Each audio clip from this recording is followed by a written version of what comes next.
Astaghfirullah. Bismillahirrahmanirrahim. Assalamualaikum warahmatullahi wabarakatuh. Alhamdulillah wassalatu wassalamu ala rasulillah wa ala alihi wa sahbihi wa mawalah wa la hawla wa la quwata illa billahi wa ba'du.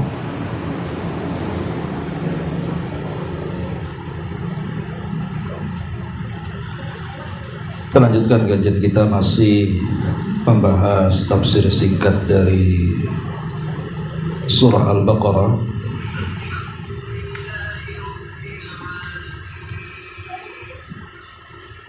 Dan kita masuk pada ayat ke 177. A'udzubillahi minasyaitonir rajim. Bismillahirrahmanirrahim.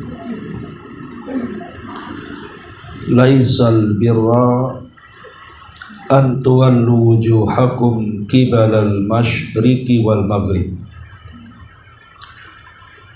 walakinnal birra man amana billahi wal yawmil akhir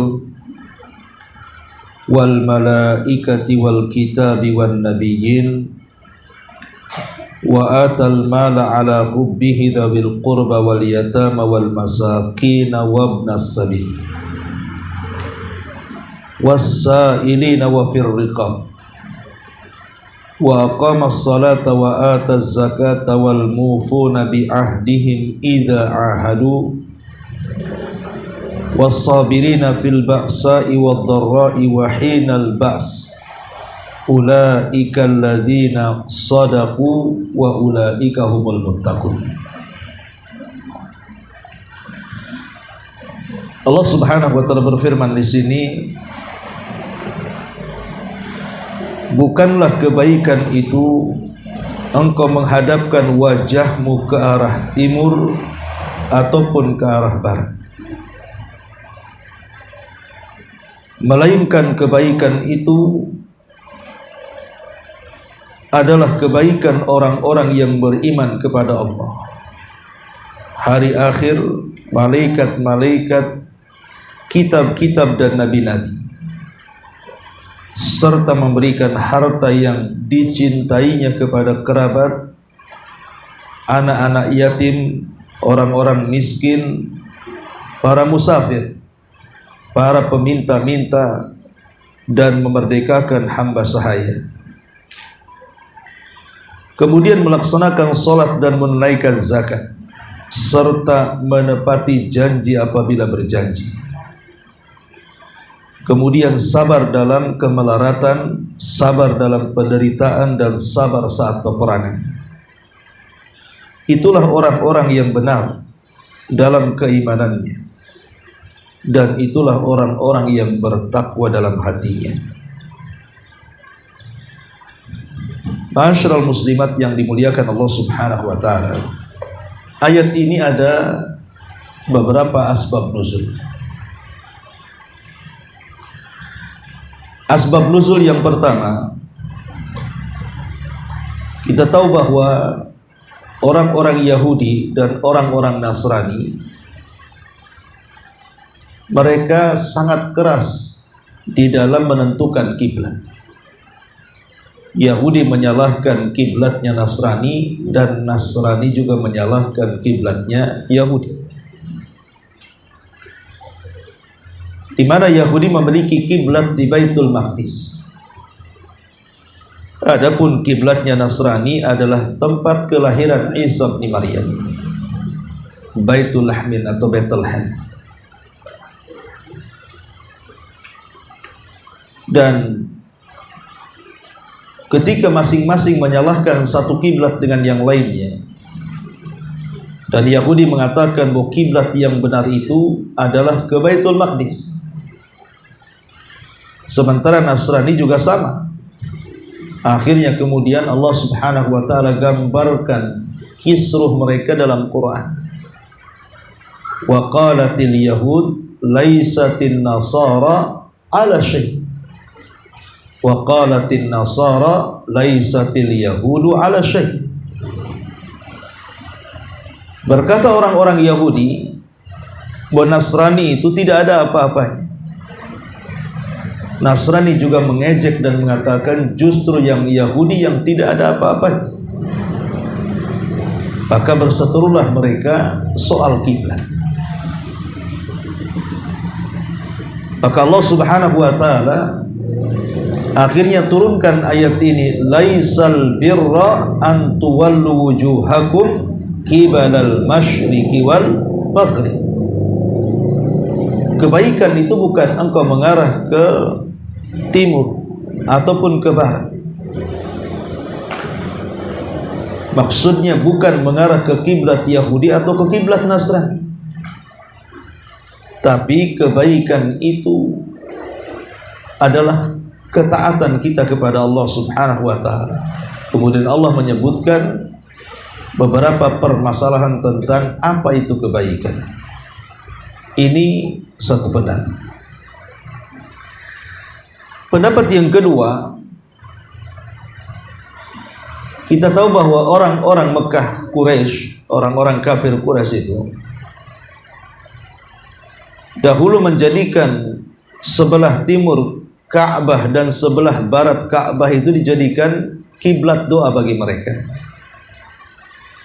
Jadi kalau mereka masuk dari arah barat, maka mereka akan berdoa ke arah timur. Tapi kalau mereka masuk dari arah timur, maka mereka akan berdoa ke arah barat. Maka Allah Subhanahu wa taala turunkan ayat laisal birra an tuwallu wujuhakum qibalal masyriqi wal maghrib. Bukanlah kebaikan itu kau hadapkan ke timur atau barat, bukan itu.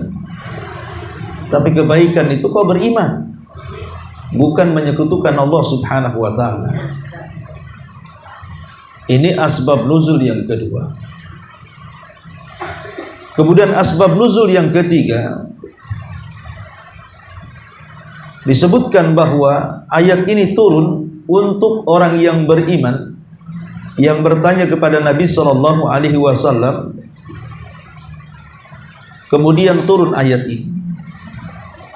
Sebagian ahli tafsir mengatakan bahwa dulu ketika seseorang membaca syahadat dan juga salat, mereka menghadap ke arah manapun. Kemudian begitu juga saat kematian, maka ia akan masuk ke dalam sorga dengan keyakinannya. Setelah Nabi SAW hijrah dan turun kewajiban-kewajiban dan batasan-batasan syariat, maka kiblat semua diarahkan ke Ka'bah. Tidak boleh lagi mengarah kemanapun. Maka turunlah ayat ini, bahwa kebaikan itu bukan semata-mata zatnya kita ini mengarah ke Ka'bah. Bukan zatnya kita mengarah ke Ka'bah, bukan itu. Tapi hakikat kebaikan itu ya tadi beriman kepada Allah, beriman kepada para malaikat dan begitu seterusnya. Ada juga yang mengatakan bahwa asbab nuzul dari ayat ini karena perseteruan orang-orang Yahudi, Nasrani dan orang-orang musyrik saat pengalihan kiblat. Jadi saat pengalihan kiblat, Nabi mengalihkan kiblat dari Baitul Maqdis menuju Baitullah Al-Haram. Di situ terjadi keributan. Orang-orang Yahudi menyangka bahwa agama Muhammad adalah agama permainan. Masa kiblat ditukar-tukar. Begitu juga orang-orang musyrik Arab dan mengatakan, lihat Muhammad sudah menghadap ke arah kita. Jangan-jangan dia akan balik lagi ke agama kita. Orang-orang munafik juga makin mengolok-olok. Dan begitu seterusnya. Maka turun ayat ini, laisal birra an tuwallu wujuhakum qibalal masyriqi wal maghrib. Bahwa bukanlah kebaikan itu kau arahkan ke arah timur ataupun ke barat. Maka Allah Subhanahu wa taala menjelaskan hakikat kebaikan itu apa. Maka Allah mengatakan, walakinnal birra man amana billah. Tetapi hakikat kebaikan itu adalah orang yang beriman kepada Allah Subhanahu wa taala. Beriman kepada Allah Subhanahu wa taala artinya beriman kepada 4 perkara. Pertama, beriman kepada wujudnya Allah. Yang kedua, beriman kepada rububiyahnya Allah. Yang ketiga, beriman kepada uluhiyahnya Allah. Dan yang keempat, beriman kepada nama dan sifat-sifat Allah Subhanahu wa ta'ala. Inilah 4 perkara yang harus diimani. Adanya Allah atau wujudnya Allah, kemudian adanya rububiyah, adanya uluhiyah, dan al-asma'u was sifat. Kemudian Allah mengatakan wal yaumil akhir. Setelah beriman kepada Allah, baru beriman kepada hari akhir. Dan rukun beriman kepada hari akhir itu juga ada 5. Pertama, beriman dengan kematian. Kullu nafsin dha'iqatul maut, setiap jiwa itu pasti mengalami kematian. Yang kedua, beriman kepada alam barzakh, bahwa ada proses peristiwa-peristiwa setelah kematian di alam kubur. Kemudian yang ketiga, beriman kepada kebangkitan, bahwa manusia itu pasti akan dibangkitkan oleh Allah Azza wa Jalla. Kemudian yang keempat, beriman kepada proses hisab, bahwa ada pertanggungjawaban di hadapan Allah Subhanahu wa ta'ala di padang mahsyar. Dan yang terakhir, beriman kepada balasan al-jaza. Yang dimaksud balasan di sini, bisa seseorang masuk ke dalam surga, atau bisa juga seseorang itu dimasukkan ke dalam neraka. Itulah arkan al-iman bil yaumil akhir, rukun-rukun beriman dengan hari akhir. Kenapa Allah Subhanahu wa ta'ala di sini mendahulukan beriman dengan hari akhir setelah beriman kepada Allah? Bukankah dalam hadis Jibril yang panjang, ketika Nabi SAW ditanya oleh Jibril apa itu iman, maka hari akhir itu diletakkan pada poin kelima. Baru setelah itu beriman kepada takdir, beriman kepada Allah, malaikat, kitab, nabi, baru beriman dengan hari akhir, baru kemudian beriman dengan takdir. Tapi di sini urutannya justru beriman kepada Allah dulu, baru beriman kepada hari akhir. Seolah-olah Allah memulai dengan permulaan dan Allah mengakhiri dengan akhiran. Permulaannya kita beriman kepada Allah, dan akhirnya kita beriman dengan hari akhir.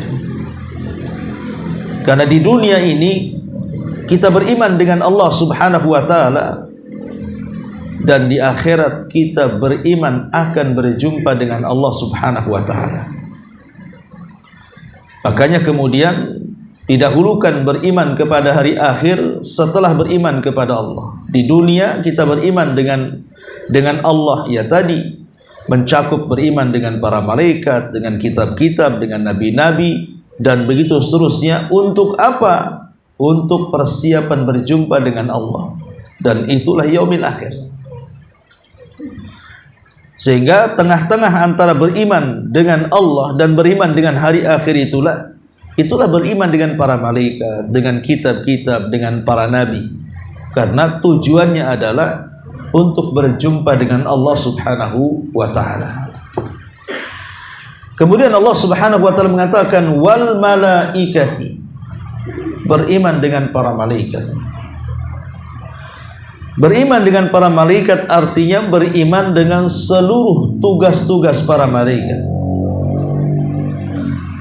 dan juga beriman dengan nama-nama para malaikat yang kita kenal atau yang tidak kita kenal. Karena malaikat itu jumlahnya banyak, tidak ada yang tahu berapa jumlah para malaikat kecuali Allah.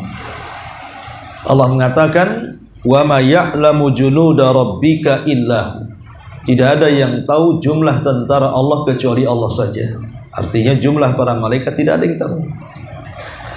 Tetapi ada para malaikat itu yang diberitahu namanya, seperti Jibril, Mikail, Israfil, Malakul Maut, Malaikat Malik, dan beberapa para malaikat yang disebutkan namanya. Ya, kita beriman dengan yang dikenal namanya.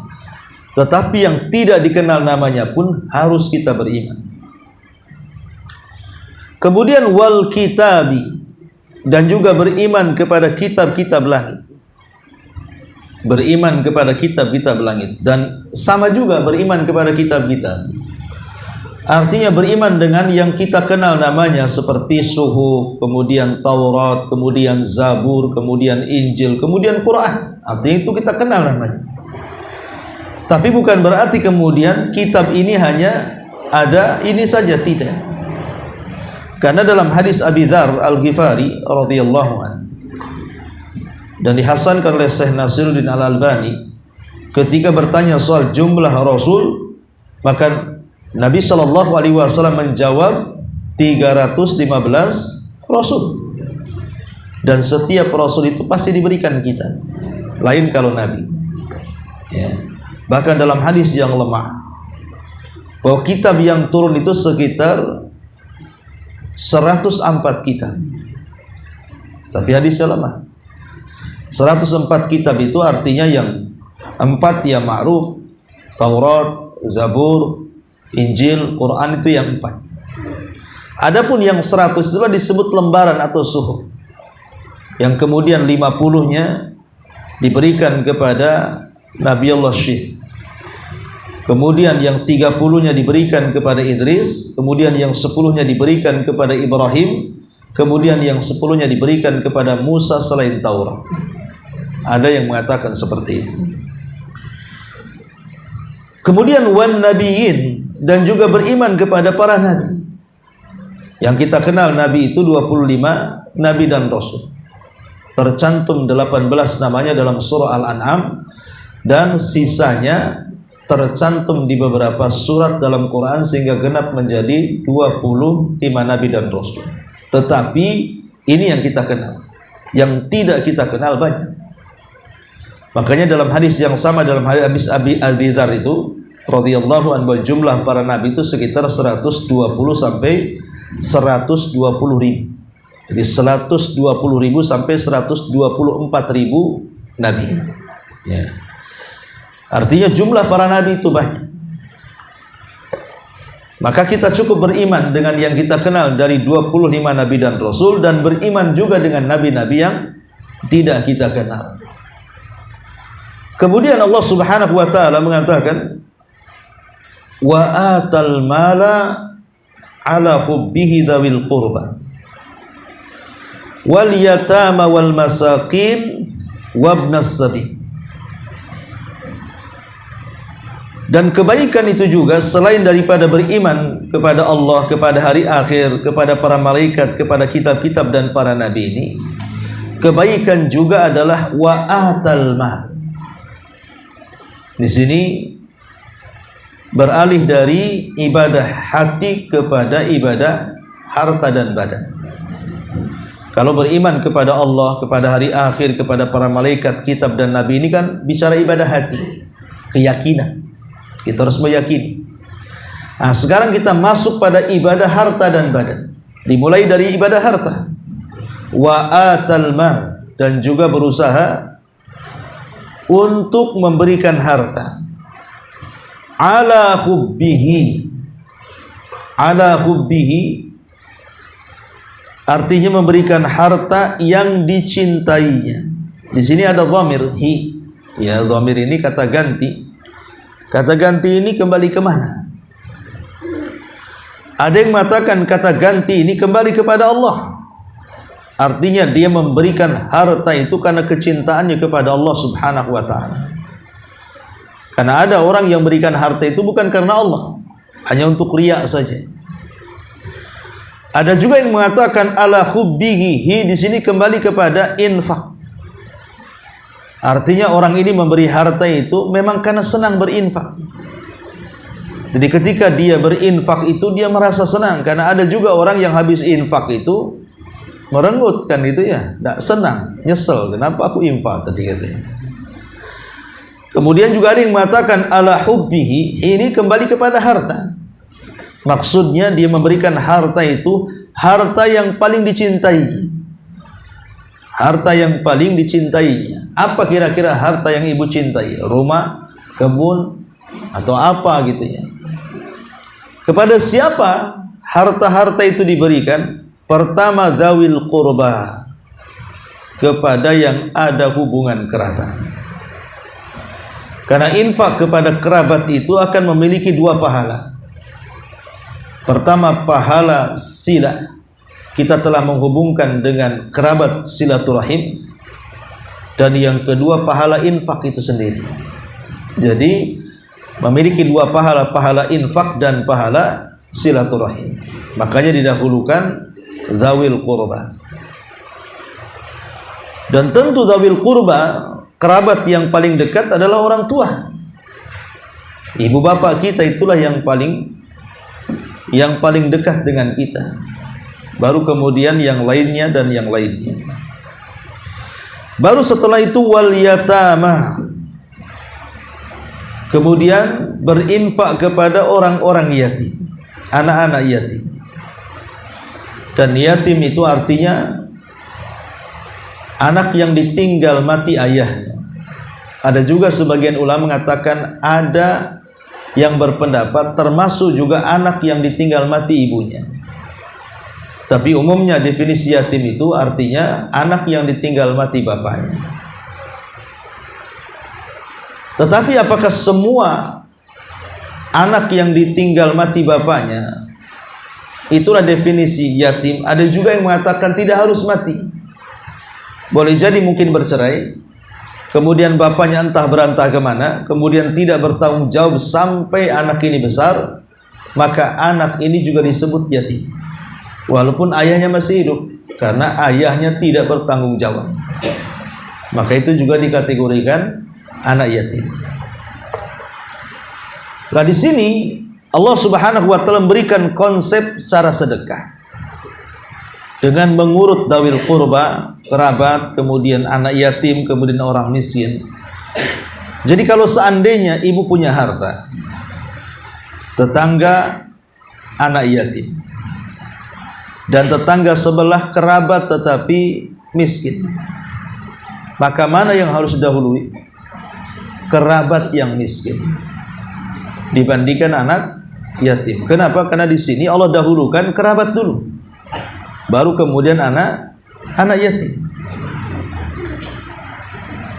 Kemudian baru setelah itu wal miskin wal masakin. Tidak disebut fuqara di sini kan? Karena kalimat miskin itu kalau hanya disebut miskin dan tidak diiringi fakir berarti satu makna. Ya miskin ya fakir gitu. Tapi kalau disebut dua-duanya berarti miskin beda, fakir beda. Di mana fakir lebih miskin dibandingkan miskin. Karena fakir itu sama sekali tidak memiliki pekerjaan. Tapi kalau miskin itu memiliki pekerjaan tapi tidak cukup. Tapi kalau disebut miskin dan tidak disebut fakir, berarti fakir masuk ke dalam kalimat miskin. Ketika disebut wal masakin, berarti masuk juga fuqara di dalamnya. Dan di sini kenapa yatim didahulukan kemudian miskin? Karena terkadang orang-orang miskin ini mereka sanggup bertahan hidup, tapi anak yatim belum tentu sanggup bertahan hidup. Namanya anak-anak. Makanya kalau tetangga kita ada dua, satu miskin, satu pula anak yatim, maka dahulukan anak yatim dibandingkan orang miskin. Karena anak-anak tidak bisa bertahan, sementara orang dewasa yang miskin masih bisa bertahan hidup mereka walaupun di atas kemiskinan. Makanya didahulukan yatim kemudian miskin. Kemudian Allah Subhanahu wa taala mengatakan wabnas sabil dan ibnu sabil. Ibnu sabil itu artinya anak jalan. Ibnu itu anak, as-sabil itu jalan. Itu secara bahasa. Maka setiap anak jalan itu perlu disedekahi. Sehingga di sini mencakup gelandangan yang hidup-hidup di jalan raya itu. Ya, bukan hanya musafir, para musafir yang tersesat gitu ya. Begitu juga anak-anak jalanan. Anak-anak jalanan yang miskin, yang hidup-hidup di bawah-bawah kolong jembatan, ataupun orang yang ngampar di trotoar, dan begitu seterusnya, itu masuk kepada Ibnu Sabil. Ataupun Ibnu Sabil juga diartikan tamu, karena tamu juga adalah anak jalan. Mereka kan di perjalanan, ya. Masuk juga di sini tamu-tamu. Jadi bisa ditafsirkan Ibnu Sabil itu para musafir yang kekurangan, mungkin kehilangan dompet dan yang semacamnya. Atau Ibnu Sabilis itu ya anak yang hidup di jalan-jalan karena kefakirannya. Atau Ibnu Sabil itu ya maksudnya tamu. Nah, itu juga masuk kepada kategori Ibnu As-Sabil. Kemudian Allah Subhanahu wa taala mengatakan wasailina, dan orang-orang yang meminta-minta. Orang-orang yang meminta-minta itu ada dua. Ada meminta-minta dengan lisannya, ada meminta-minta dengan gerak badannya atau hal dengan kondisinya.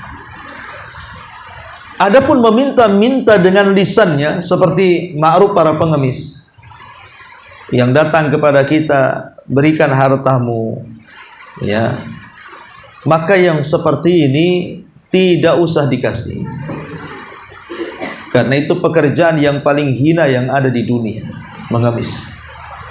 Makanya saya nasihati, sering saya nasihati di pengajian saya di mana saja, kalau ibu nampak ada pengemis di lampu-lampu merah atau pengemis di jalan-jalan, jangan dikasih, karena itu sudah bagian pekerjaan dia. Mengemis itu bukan pekerjaan. Kalau ibu kasih berarti dia akan senang, akhirnya bekerja seperti itu terus. Ingat, mengemis itu bukan pekerjaan. Bekerja itu ya menguras keringat, ya banting tulang, itulah bekerja. Jadi mengemis itu sebuah kehinaan dalam Islam. Maka kalau yang dimaksud artinya meminta-minta, jangan diberi, kecuali kepada 3 orang saja. Pertama, seorang musafir yang kehilangan harta. Mungkin di kampungnya dia kaya, karena dia safar, hilang dompetnya, hilang semua hartanya, sehingga dia miskin di kampung orang. Terpaksa dia harus meminta-minta karena untuk mengganjal perutnya. Yang kedua, orang yang betul-betul miskin dan disaksikan oleh orang-orang yang adil. Mungkin istilah kita ini memang ada rekomendasi dari RT RW lurah bahwa orang ini miskin. Jadi warga mengatakan memang dia miskin. Mungkin karena sudah tua, sudah usia 60-70 tahun, kemudian dia sakit, gak ada yang merawatnya, hidup sendiri. Pokoknya memang betul-betul dikatakan dia miskin. Maka boleh meminta-mintanya sekedar untuk memenuhi hajatnya. Atau yang ketiga, dia bankrupt karena menolong saudaranya. Mungkin dia punya saudara, punya utang, dibantu karena utangnya mungkin ratusan juta, terpaksa dia jual rumah untuk menolong saudaranya, akhirnya dia bangkrut. Maka untuk memulihkan kebangkrutannya, boleh kita ini memberi, ya. Selain 3 perkara ini tidak boleh. Sekarang yang di lampu-lampu merah itu apa masuk dalam 3 kategori ini? Kalau tidak masuk, jangan dikasih. Karena kita hanya memberi kepada 3 kategori ini saja. Apalagi kalau mengatasnamakan ngamen, mengatasnamakan ini itu, gak usah dikasih. Kecuali dia jualan tisu, karena kita kasihan kan, memang dia jualan halal, ya kita beli saja lah mahal-mahal sedikit, gak apa-apa. Tapi kalau dia tidak ada apa-apa, hanya minta-minta saja, dan mungkin ibu sudah setahun asik muka dia terus di lampu merah itu, kan itu artinya sebuah pekerjaan itu namanya. Asik dia saja. Bahkan setelah ada penelitian survei, rupanya penghasilan mereka besar. Ya, bahkan di Batam ini ada cerita, rumahnya tingkat, pula 2. Istrinya pula 2, ya kan? Kok bisa orang minta-minta kayak gitu? Itu kan bukan minta-minta. Jadi kalau maksudnya meminta-minta itu dengan lisan, bil lisan, itu tidak boleh, tidak usah dikasih, kecuali 3 perkara tadi. Kemudian yang kedua ada namanya bilhad. Karena ada orang miskin itu yang punya izah. Dia tak mau minta-minta. Maka dengan upaya dia berusaha untuk apa? Untuk terkesan dia itu sanggup menghidupi keluarga. Padahal sebenarnya dia nggak sanggup. Dia hanya menutup-nutupi dari manusia saja. Tapi kita tahu dia tidak sanggup. Lah kalau kita tahu, tidak tahu, dan tahu dia tidak sanggup, kita beri. Ya. Dia itu tidak mau meminta karena malu. Sebenarnya kalau tidak malu pasti dia minta. Cuman karena perasaan malunya mengalahkan, dia tidak mau ngomong. Tapi dia hanya hal atau kondisi mereka itulah yang seolah-olah mereka itu butuh uluran tangan kita. Lah orang yang seperti ini ibu bantu, ibu tolong. Jangan nolong kepada orang yang minta-minta dengan lisan. Kalau mau nolong, carilah orang-orang yang secara hal saja kita bantu. Dia tidak minta-minta lisan dan dia berusaha untuk tegar dalam hidupnya. Tapi kita tahu dia orang susah. Kita bantu. Yaitu maksudnya dalam ayat ini wasailina, kemudian wafir riqab. Ya, maksudnya riqab di sini artinya ada yang mengatakan riqab di sini memerdekakan budak. Ada yang mengatakan budak yang dirinya ingin merdeka sehingga disebut mukatab. Dia ngomong sama majikannya, saya ingin merdeka, tapi bayar berapa? Nanti saya akan bekerja, semua hasilnya saya akan kasihkan ke kamu. Tapi selesai lunas saya merdeka. Itu namanya mukatab. Ada yang mengatakan riqab di sini artinya leher yang akan diputus, artinya yang akan dihukum mati. Orang yang dipenjara, kemudian hendak dihukum mati, kasihan dia nggak punya biaya, ya sudah kita sewakan pengacara supaya dia jangan dihukum mati, kita yang bayar. Nah, itu juga makna wafir riqab. Sampai di sini maka inilah amalan harta. Baru kemudian beralih kepada amalan badan dan harta. Allah Subhanahu wa taala mengatakan wa aqama as-salata, dan kebaikan itu juga adalah seseorang mendirikan salat. Aqama artinya mendirikan, berbeda dengan mengamalkan. Kata Syekh Shalih Fauzan hafizahullah taala, makna aqama artinya orang yang salat mendatangkan semua yang dihajatkan dalam salat. Ya, termasuk syarat-syaratnya, rukun-rukunnya, wajib-wajibnya, sunnah-sunnahnya. Maka siapa yang mendatangkan 4 perkara dalam salat, maka dia telah mendirikan salat. Artinya syaratnya dia datangkan, betul-betul dia perbaiki syaratnya, wudunya dan begitu seterusnya. Kemudian rukun-rukunnya yang 14 itu. Kemudian syarat-syaratnya, wajib-wajibnya. Kemudian termasuk sunnah-sunnahnya, baik sunnah perbuatan atau sunnah ucapan. Pokoknya dia berusaha mendatangkan semuanya, maka dia telah mendirikan salat. Kemudian wa ataz zakata, dan dia menunaikan zakat apabila sudah sampai haul dan nisabnya. Jadi hak harta dia keluarkan. Kemudian wal mufuna bi ahdihim idza ahadu. Dan kebaikan juga seseorang menepati janji apabila dia berjanji. Perjanjian itu ada 2 macam. Ada perjanjian kita dengan Allah. Ada perjanjian kita dengan makhluk Allah, manusia. Adapun perjanjian kita dengan Allah itu ada 3. Pertama, perjanjian Allah Subhanahu wa taala yang memerintahkan kita dan melarang kita, memerintahkan sesuatu dan melarang sesuatu. Maka seluruh perintah Allah kepada kita, semua larangannya harus kita laksanakan. Karena itu perjanjian kita dengan Allah di alam arwah. Allah mengatakan di alam arwah itu, alastu bi rabbikum, bukankah aku Rabb kalian? Maka kita telah menjawab di alam arwah itu, qalu bala syahidna.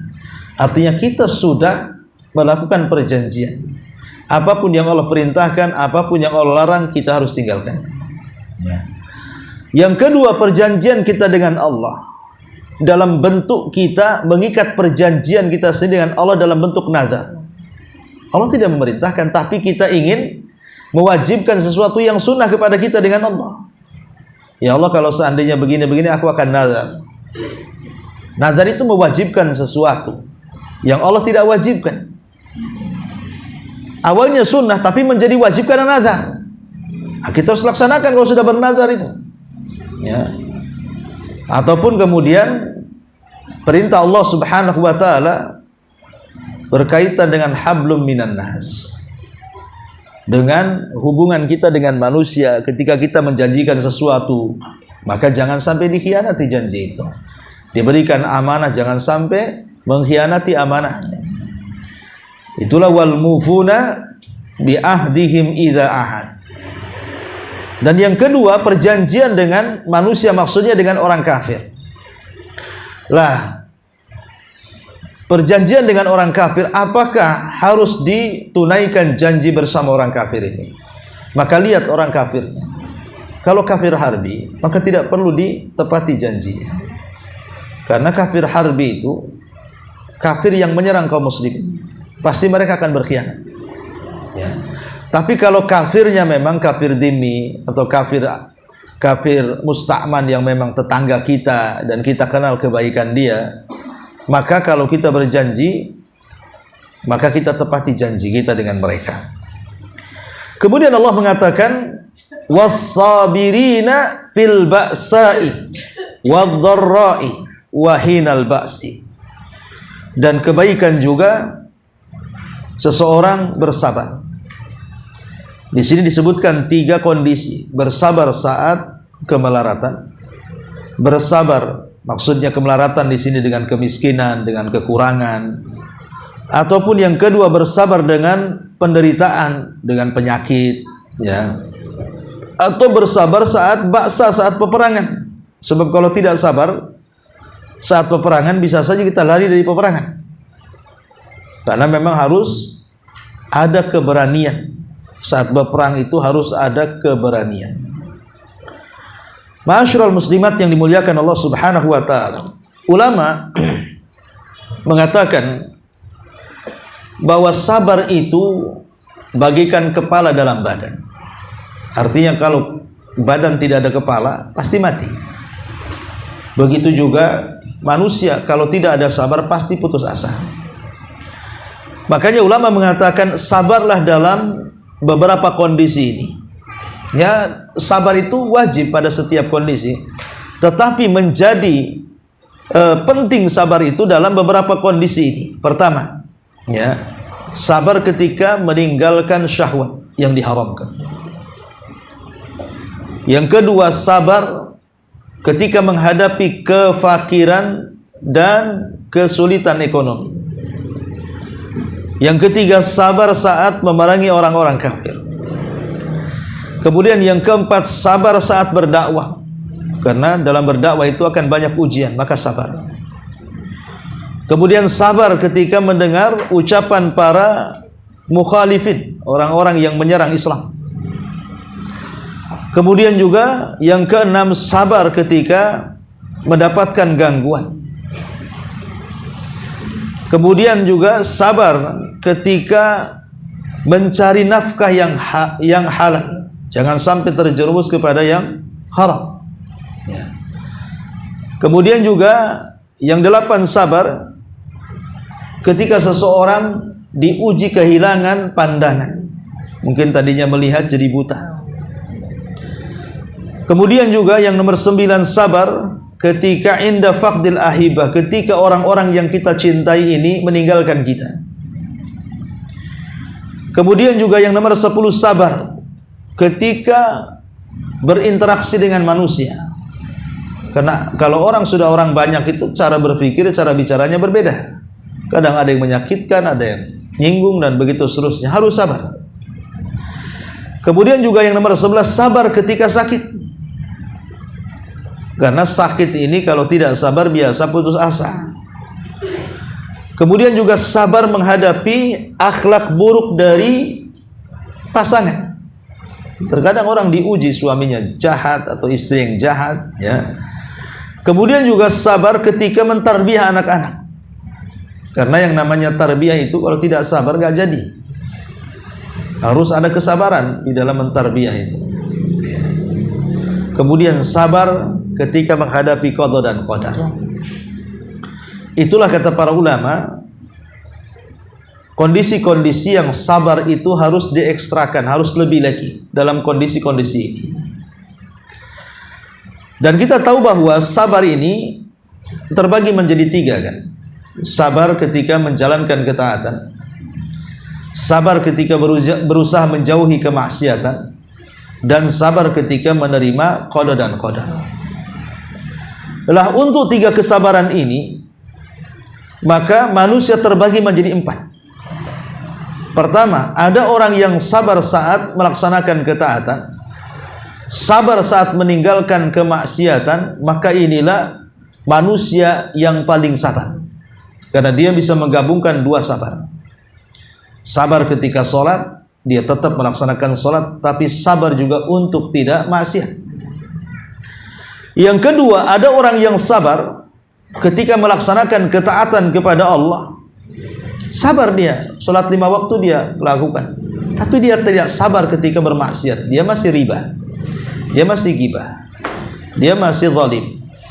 Pokoknya dia tidak sabar, dia masih zina, tapi sholat. Ya.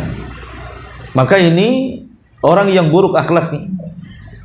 Kemudian yang ketiga terbalik, kalau maksiat dia tak mau, suruh mabuk tak mau, berzina ya tak mau juga, narkoba apalagi, ghibah dia lari, dusta dia berusaha tak mau, tetapi tak mau pula dia sholat. Nah, jadi maksiat dia bisa sabar, taat pula tak sabar. Ini orang celaka, ya. Dan yang paling parah tentu yang keempat, tidak sabar dua-duanya. Tidak sabar saat melaksanakan ketaatan, tidak sabar juga saat meninggalkan kemaksiatan, maka ini seburuk-buruk manusia. Ma'asyiral muslimat yang dimuliakan Allah Subhanahu wa taala. Itulah di antara maratibus sabar. Adapun pahala atau keutamaan sabar sendiri, pertama, sabar itu memiliki pahala yang besar tanpa batas.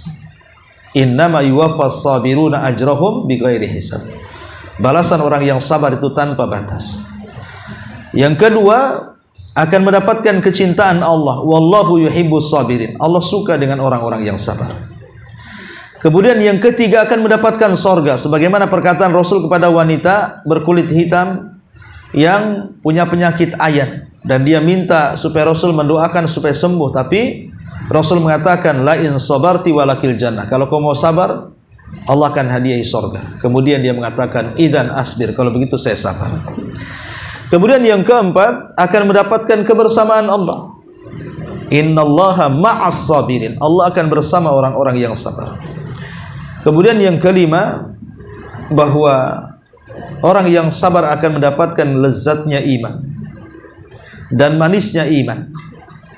Termasuk juga akan diberikan 3 keutamaan besar. Cukuplah 3 keutamaan besar ini menunjukkan fadilah orang yang sabar. Kalau tidak ada yang lain kecuali 3 perkara ini sudah cukup.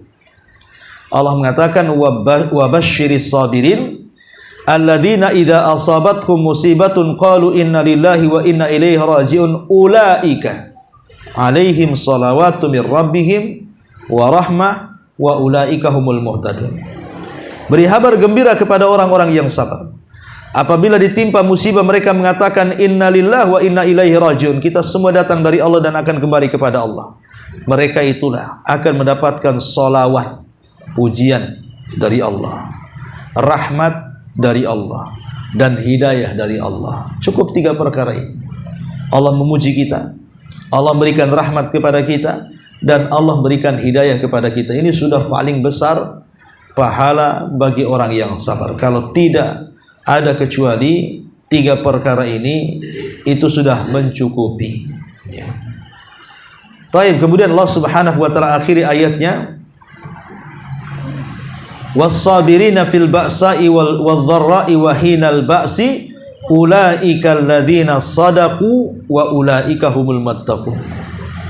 Itulah orang-orang yang jujur dalam keimanan, dan itulah mereka orang-orang yang bertakwa kepada Allah Subhanahu wa taala. Jadi Kebaikan itu adalah mewujudkan kejujuran dalam iman, dan kebaikan itu mewujudkan ketakwaan dalam hati. Dan itu dengan cara beriman dengan Allah, beriman dengan hari akhir, malaikat, kitab, nabi, berusaha menyumbangkan hartanya kepada kerabat, anak yatim, orang miskin, anak jalan, para peminta, merdekakan budak, menegakkan salat, menunaikan zakat, dan berusaha untuk memenuhi janji dan bersabar dalam 3 kondisi: kemelaratan, penderitaan, dan masa peperangan. Inilah tafsir singkat dari surah Al-Baqarah ayat 177. Baik, sampai di sini. Sebelum saya tutup, atau ada hadiah di sini, kita buka tanya jawab dulu, silakan.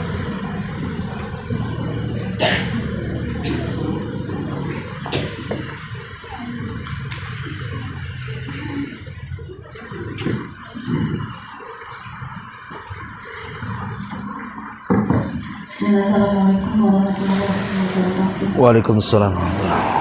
Tadi Ustaz ada menjelaskan dalam surat Al-Alaq ayat 172 di mana Allah bertanya kepada Nuh, "Alastu birabbikum?" Maka Nuh itu menjawab, "Qalu bala syahidna." Yang ingin ditanyakan adalah kapan Allah mengucapkan kata-kata ini kepada ruh kita, Ustaz? Apakah di dalam rahim atau sebelum ruh itu berada di alam lain yang sebelum berada di alam rahim, Ustaz? Ya, alhamdulillah. Dialog Allah dengan ruh itu bukan di alam rahim. Kita tahu bahwa perbedaan penciptaan Adam dengan turunannya itu beda. Kalau Adam itu diciptakan dulu jasadnya, baru kemudian ruh. Kalau kita terbalik, ruhnya dulu diciptakan, baru jasadnya. Kapan ruh kita diciptakan? Saat Adam diturunkan dari surga ke bumi. Ada yang mengatakan kemudian Adam di Sri Lanka, kemudian Hawa di Jeddah, kemudian dipertemukan di Arafah. Maka disitulah Allah Subhanahu wa Ta'ala mengusap pundak kanan dan kiri Adam. Maka melesatlah ruh-ruh dari 2 pundak Adam itu. Yang sebelah kanan ditakdirkan mereka para penghuni sorga, yang sebelah kiri ditakdirkan mereka para penghuni neraka. Maka ruh itu melesat. Kemudian Allah letakkan di alam ruh. Disitulah Allah mendatangi semua arwah. Disitulah terjadi dialog. Alastu birabbikum? Bukankah aku Rabb kalian? Maka semua ruh mengatakan, qalu bala syahidna. Iya, kami menyaksikan itu semua. Jadi sebelum jasad manusia diciptakan di alam rahim, ruhnya sudah ada, tinggal diambil malaikat yang mengambil ruhnya saja. Si janin ini punyanya ruhnya si Anu. Nanti malaikat yang akan meniupkan ruh akan datang ke alam ruh, mengambil ruh itu, kemudian memasukkan ke dalam janin tadi ketika usia 4 bulan. Maka jadilah itu manusia. Maka dari sini kata ulama, inilah perbedaan penciptaan Adam dan turunannya.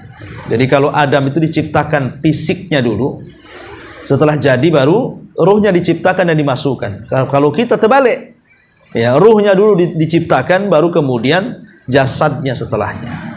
Wallahu a'lam.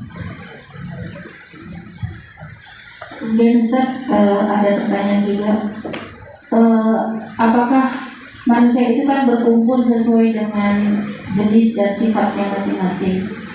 Nah, ketika kita di dunia, kita merasa dekat dengan seseorang dan merasa kita sangat akrab dengan orang tersebut, padahal baru saat ini kita baru berjumpa.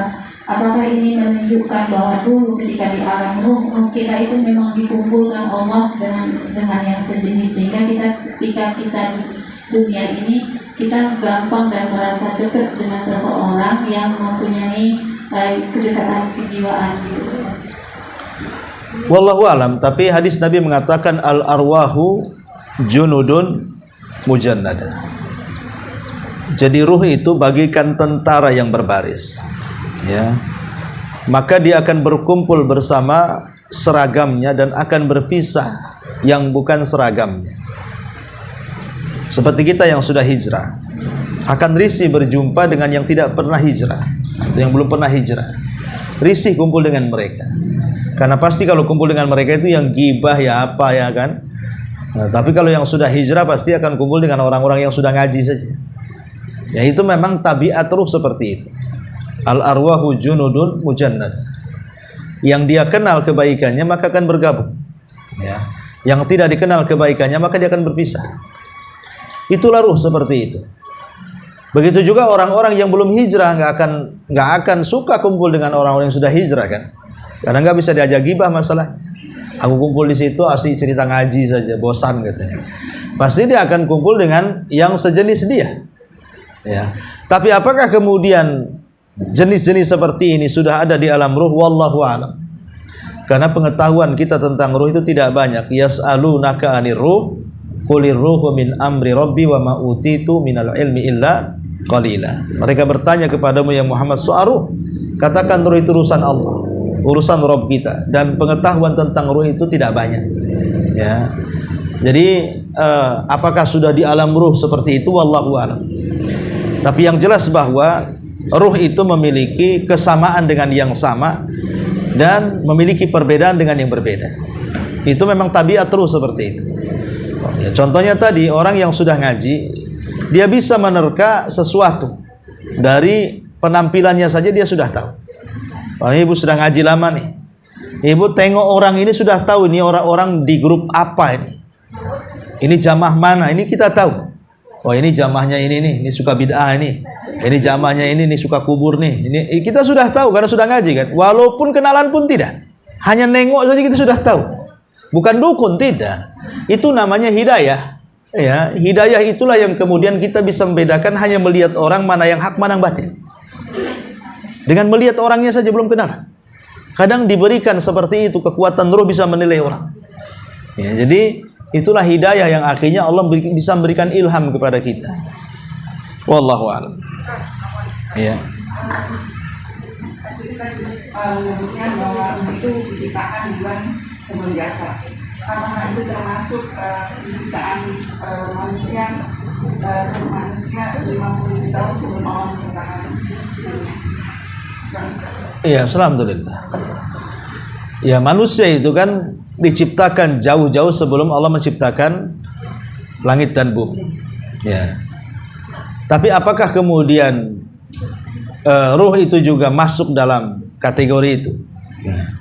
Wallahu alam, karena yang saya baca dalam beberapa riwayat bahwa ruh itu baru keluar dari jasad Adam yang akan menjadi anak turunannya setelah Adam diturunkan dari langit ke bumi. Artinya bumi sudah diciptakan. Tapi apakah ruhnya itu sudah diciptakan sebelum menciptakan Adam? Kan begitu ya pertanyaannya. Wallahu alam. Ya, wallahu alam. Karena ini perkara gaib. Tapi yang jelas kita zahirnya saja bahwa Adam diusap pundaknya, kemudian keluarlah ruh. Itu hadis yang sahih.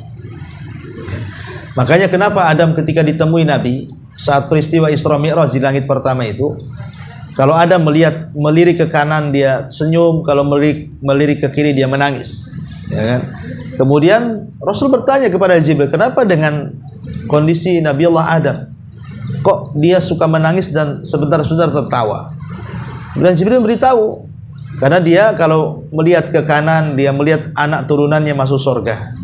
Kalau dia melihat ke kiri anak turunannya masuk neraka. Disitulah Adam kadang menangis, kadang tersenyum. Kalau melihat anak turunannya masuk surga dia tersenyum. Kalau melihat anak turunannya masuk neraka dia menangis. Begitu dalam riwayat itu. Artinya memang sudah ditakdirkan semuanya. Ruh itu ada yang pasti masuk neraka, ada yang pasti masuk surga. Itu sudah ditakdirkan. Cuman kan kita tidak tahu ruh yang mana. Ya. Lah karena kita tidak tahu ruh mana yang ahli neraka, ahli surga itu, maka kita tidak boleh berdalil dengan takdir. Karena kita tidak tahu takdir kita. Makanya Rasul mengatakan ketika sahabat mengatakan, Rasul kalau takdir kita masuk neraka ngapain beramal? Toh juga nanti masuk neraka capek-capek saja katanya kan. Kalau kita sudah ditakdirkan masuk surga, ngapain pula juga kita harus menjauhi maksiat? Ya sudahlah maksiat saja toh juga nanti masuk surga. Maka Rasul mengatakan jangan seperti itu. Kemudian Rasul mengatakan i'malu ma syi'tum. I'malu fakullun muyassar lima khuliqalahu. Kata Rasul jangan mengatakan seperti itu. Karena kalian tidak tahu takdir kalian. Sudah beramal saja. Buat kebaikan. Boleh jadi kebaikan itu akan memudahkan kalian masuk surga kata Rasul. Kemudian Rasul bacakan ayat fa amman a'ta wattaqa wa saddaqa bil husna fasanuyassiruhu lil yusra. Kalimat fasanuyassiru lil yusra, engkau sudah mudah melakukan kebaikan, pasti Allah akan mudahkan kebaikan itu untukmu. Seolah-olah jalanmu sudah mudah masuk surga, Allah mudahkan lagi dengan berbuat baik itu, karena kebaikan itu akan melahirkan kebaikan yang lain, dan kebaikan lain akan melahirkan kebaikan lagi, dan boleh jadi kita ditutup dengan kebaikan. Tapi kalau kita melakukan kejahatan, kejahatan juga sama melahirkan kejahatan yang lain, kejahatan yang melahirkan kejahatan yang lain lagi. Boleh jadi kita ditutup dengan kejahatan itu. Wallahu a'lam. Ya, baik, kita masuk hadiah. Pertanyaan pertama, sebutkan asbab nuzul satu saja dari surah Al-Baqarah ayat yang kita bahas 177 ini. Satu saja asbab nuzulnya. Silahkan. Itu belakang tuh.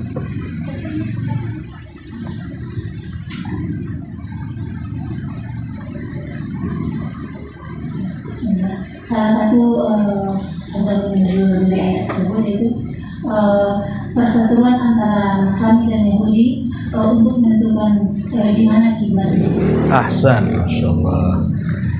Iya, nah ini hadiahnya. Baik, kemudian pertanyaan kedua. Tadi saya singgung tentang kalimat wasailina wa firriqah. Kalimat as-sailin, apa tafsir as-sailin di sini? Orang yang mau minta-minta di sini. Siapa mereka yang boleh diberi dan siapa yang tidak boleh diberi? Yang meminta-minta itu kan ada dua, ada yang boleh diberi, ada yang tidak boleh diberi. Siapa yang diberi, siapa yang tidak boleh diberi?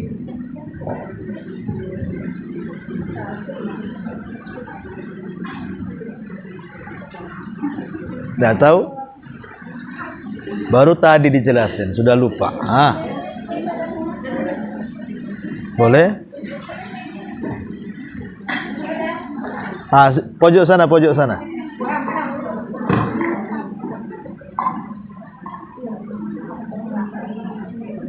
Bismillah. Orang yang boleh diberi adalah orang yang menyembunyikan kemiskinannya, sedangkan orang yang tidak boleh diberi adalah orang yang meminta dengan lisan. Ahsan, ya. Alhamdulillah.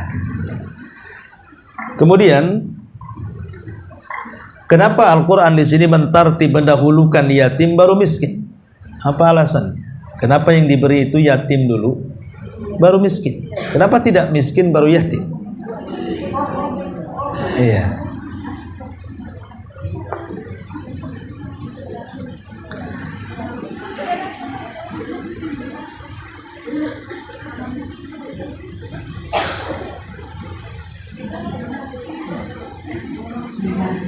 Kalau orang yatim tidak ada kekuatan sebagai faktor, kalau yang miskin tidak ada kekuatan. Oh, iya, iya. Pokoknya seperti itulah ya. Iya. Alhamdulillah, ya benar aja lah. Taib, ini yang bisa saya sampaikan. Subhanakallah bihamdika, asyhadu an la ilaha illa anta astaghfiruka wa atubu ilaik. Allahu taala alam. Assalamualaikum.